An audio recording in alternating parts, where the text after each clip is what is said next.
Cairo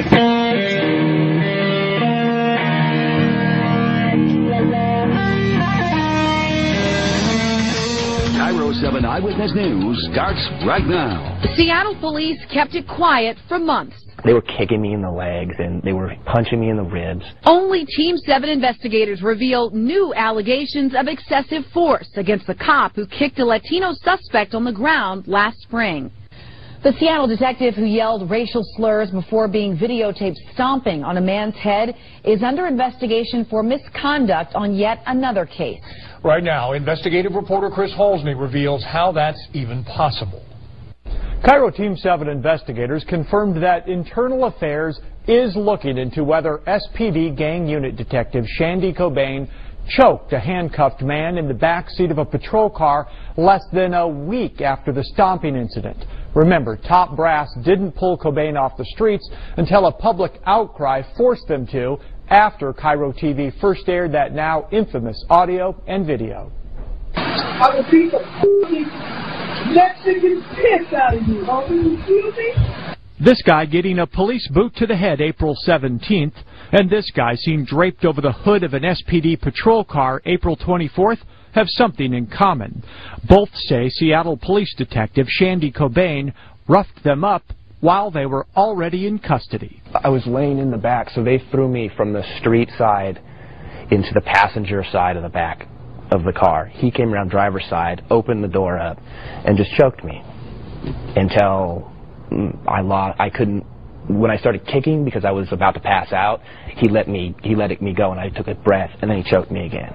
David Rengo's accusations are serious, but plenty of people who get arrested complain about police misconduct. Seattle Police Internal Affairs usually close out the false stories quickly as unfounded. Not this case.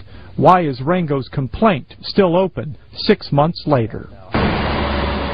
It all started outside a Belltown bar. Rengo says someone with another group sucker punched him as he left. His friends jumped to his defense. A small melee erupted. Cops in black shirts came flying in. SPD gang unit detective Shandy Cobane in the center of it. The officers immediately grabbed me and threw me on the car, slammed my head against it, and I'm trying to tell them, like, no, I just got attacked. The prosecutor's report states Rengo hit an Asian male while he was lying on the ground. For reasons not made clear in the report, Rengo was not charged with that, but instead with felony assault in the 3rd degree on a law enforcement officer. Police told prosecutors suspect Rengo came up behind Detective Cobane and pushed him with both hands, knocking him into a parked car. They say that I pushed him at some point, and that he fell and scratched his hand, which is just a lie. Rengo believes Detective Cobane confused him with someone else in the crowd, but once the detective got it into his mind that Rengo was the one that pushed him, Rengo says the cop extracted revenge. According to this protection order filed against Cobane in King County Superior Court, Rengo says, "I was held down and choked. He collapsed my windpipe with his thumbs over and over again. He allowed me to breathe only to prevent me from passing out. He seemed to get pleasure out of it." It's clear he doesn't have it together. I mean, he doesn't have it together. There's something wrong with him. I think that he's out of control. I think that he displayed psychotic behavior that night. I think it's very clear that someone like that shouldn't be a public servant at all. At least 3 different cameras should have captured the events in Belltown the night Rengo was arrested, but none do. Seattle gang unit cars don't have dash cams, and no other patrol car caught the fight. This nearby restaurant surveillance camera was recording, but the tape is now erased over. Finally, a King County prosecutor tells Team 7 investigators an inside the patrol car camera facing the back seat was not turned on at all until well after Rengo was placed in handcuffs and after the alleged choking incident. They have a right to arrest you, and if I'm convicted, then that's my punishment, but him attacking me is not his right. So it's the word of a young man with no criminal record against a cop famously labeled on cable TV as the worst person in the world.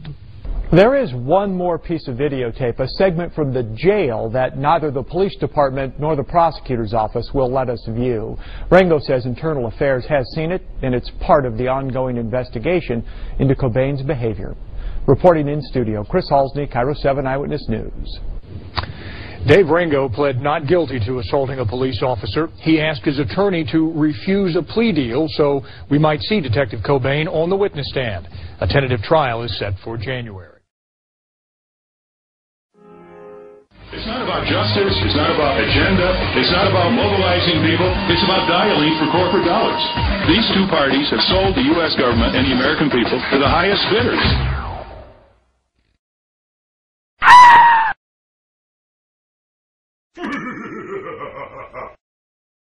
The United States of America is a terrorist base of operations.